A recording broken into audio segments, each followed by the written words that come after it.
ప్రాజెక్టుని జగన్ ప్రభుత్వం నాశనం చేసింది.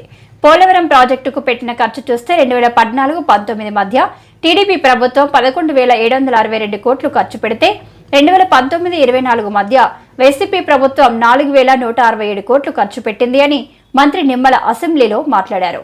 డైరెక్ట్ గా ఎవరైతే నీతి ఆయోగ్ ఏదైతే ఈ యొక్క ఐఐటి హైదరాబాద్ ఏదైతే నిపుణుల కమిటీని పంపించారో వాళ్లే రిపోర్ట్ ఇచ్చినటువంటి పరిస్థితి అధ్యక్ష.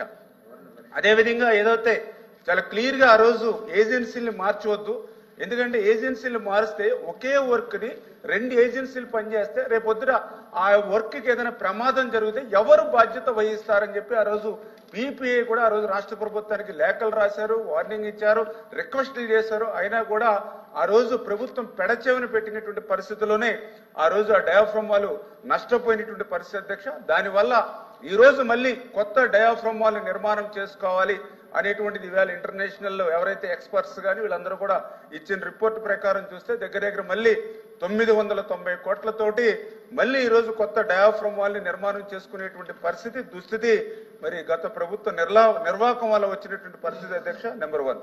ఏదైతే రెండవది ఈ యొక్క పోలవరం సంబంధించినటువంటి మరి ఏదైతే ఈ యొక్క పనులకు సంబంధించి మరి రిపోర్ట్ కూడా అడిగారు అధ్యక్ష గౌరవ సభ్యులు. వాస్తవంగా చూసినట్లయితే ఈ యొక్క టీడీపీ అదేవిధంగా వైసీపీ ప్రభుత్వంలో చేసినటువంటి ఏదైతే వారు అడిగినటువంటి ప్రోగ్రెస్ చూస్తే మరి తెలుగుదేశం ప్రభుత్వ హయాంలో 11,762 కోట్లు ఖర్చు పెడితే వైసీపీ హయాంలో 4,167 కోట్లు మాత్రమే ఖర్చు పెట్టడం జరిగింది అధ్యక్ష. ప్రోగ్రెస్ చూస్తే 72% జరిగింది.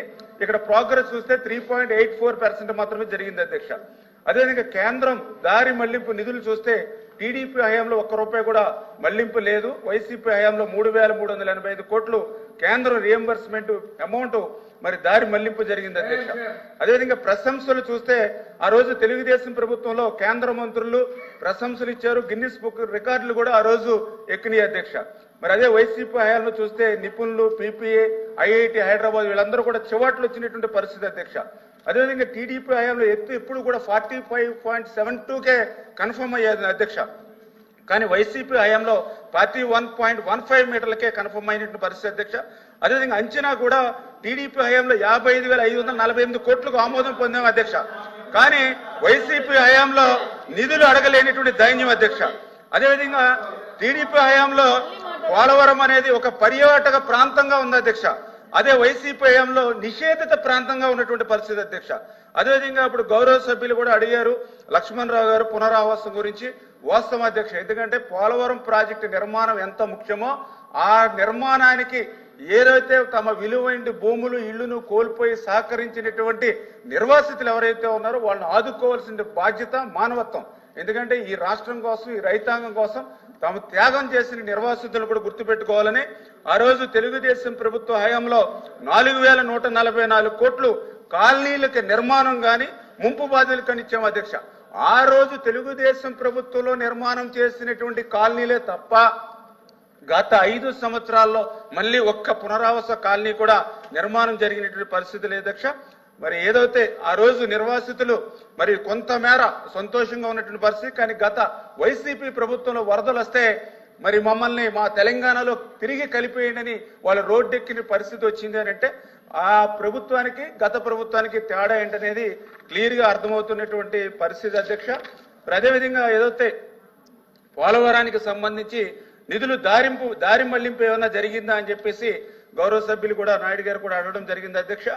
ఏదైతే వాస్తవం అధ్యక్ష, ఎందుకంటే 2014-2019 మధ్య 11,762 కోట్లు ఆ రోజు తెలుగుదేశం ప్రభుత్వంలో నిర్మాణం చేస్తే కేంద్రం నుంచి ఆ రోజు 6,764 కోట్లు మాత్రమే విడుదలైనాయి అధ్యక్ష.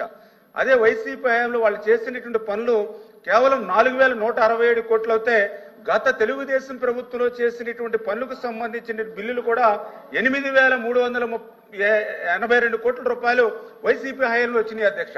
ఇక్కడ ఏదవుతాయి అంటే పోలవరానికి రియంబర్స్మెంట్ కింద కేంద్రం నుంచి డబ్బులు వస్తే ఆ డబ్బుల్ని పోలవరం కోసం ఖర్చు పెట్టకుండా 3,385 కోట్లు వాళ్ళు దారి మళ్లించిన మాట వాస్తవమే అధ్యక్ష. మరి నిజంగా ఇది చాలా దురదృష్టకరమైనటువంటి అంశం అని చెప్పేసి కూడా ఈ సందర్భంగా తెలియజేసుకుంటూ ఖచ్చితంగా ఏదైతే ఈవేళ 2027కి ఎందుకంటే కేంద్ర ప్రభుత్వం కూడా చంద్రబాబు నాయుడు గారు కూడా 3 సార్లు అటు ప్రధానమంత్రి గారిని కానీ అదేవిధంగా జలశక్తి ఎవరైతే మంత్రి పాటిల్ గారిని కానీ స్వయంగా కలిసి మరి మొన్ననే ఆ 12,157 కోట్లు శాంక్షన్ వచ్చిన తర్వాత ఏదైతే ఒక టైం బాండ్ పెట్టుకుని ఆల్రెడీ ఇప్పటికే నవంబర్ నెలలో మరి ఏదైతే ఎగువ కాపర్ డ్యామ్ నుంచి ఏదైతే సీపేజ్ వాటర్ ఏదైతే ఉందో దాన్ని అంతటిని కూడా లిఫ్ట్ చేయడం జరిగింది అధ్యక్ష. ఆల్రెడీ డయాఫ్రమ్ వాల్ సంబంధించి ఏదైతే అక్కడ నిర్మాణ క్రమం కూడా ప్రారంభించుకుని ఏదైతే అక్కడ ఏర్పాట్లు కూడా జరుగుతున్నాయి అధ్యక్ష. రేపు జనవరిలో ఆ డయాఫ్రమ్ వాల్ నిర్మాణాన్ని ప్రారంభించుకుని ఏదైతే 2026 మార్చి కల్లా డయాఫ్రమ్ వాల్ నిర్మాణం పూర్తి చేయాలని, at the same time parallel గానే, ఎందుకంటే డయాఫ్రమ్ వాల్ పూర్తి అయ్యేంత వరకు కూడా ఆగి మెయిన్ డ్యామ్ నిర్మాణం చేస్తే ఇంకా ఆలస్యం అవుతున్న ఉద్దేశంతో మొన్న జరిగినటువంటి వర్క్ షాప్ పోలవరంలో ఏదైతే జరిగిందో దాంట్లో కూడా ప్యారలల్ గా కూడా ఈసీఆర్ఎఫ్ కూడా నిర్మాణం చేసుకోవచ్చు అని ఏదైతే వాళ్ళు ఆలోచన ఇచ్చారో దాని ఆలోచనల ప్రకారంగా మేము ప్రణాళికలు సిద్ధం చేసుకుంటున్నాం అధ్యక్ష. రేపు వచ్చి ఈ వారంలోనే చంద్రబాబు నాయుడు గారు కూడా పోలవరం సందర్శించి ఆ యొక్క షెడ్యూల్ ఏదైతే ఉందో, ఒక టైం బాండ్ ఏదైతే ఉందో ఎప్పటిలాగా మేము పూర్తి చేస్తామో అవన్నీ కూడా మీకు ఏదైతే రాష్ట్ర ప్రజలకు రైతాంగానికి కూడా తెలియజేస్తామని చెప్పేసి కూడా మీ ద్వారా కూడా ఈ సందర్భంగా తెలియజేసుకుంటూ ఉన్నాం అధ్యక్ష.